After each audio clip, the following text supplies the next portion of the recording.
The latest political poll in the state is no doubt encouraging to Democrats. The survey last week showed the U.S. Senate race in Texas now a tight one. More than 1,000 Texas voters questioned. And incumbent Ted Cruz, they're barely ahead of Beto O'Rourke. Cruz at 47%, O'Rourke at 44%, within the margin of error, too close to call. Ross Ramsey is the co-founder and executive editor of the Texas Tribune. He's in studio with us this week. Good to see you, man. Good morning.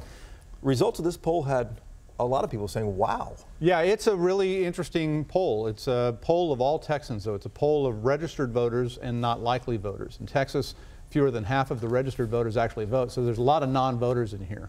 So if you're a Republican, that's where you find your comfort. If you're a Democrat, you go to this and you say, well, we got to get those people to turn out.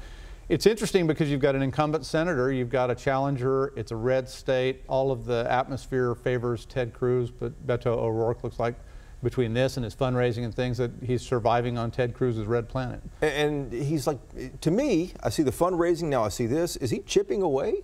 Does he have a chance now? Well, I don't know if I want to go that far. You know, we're 7 months out. There's a lot of real estate and time between here and there. Ted Cruz isn't ignoring this race. But I think it's going to be a very interesting contest all the way through, and I can't say that about many of the statewide contests between Republicans and Democrats. Let's talk about local control for a moment, too. The whole fight is now shifting to short-term rentals, right? Airbnb. Courts are now involved in this. Are they going to make the final decision on this since the legislature couldn't? There's a couple of things going on here. The courts are going to decide a lot of it, but that has to do mostly with local laws, local ordinances. This has been a big deal in Austin. It's not been as big a deal in Dallas or Houston. But the state legislature is looking at it and saying maybe these ought to be regulated at the state level instead of at the local level so we can get one set of laws all the way across Texas. Wow, we'll wait to see what happens. Ross, back to you in a moment. Thank you.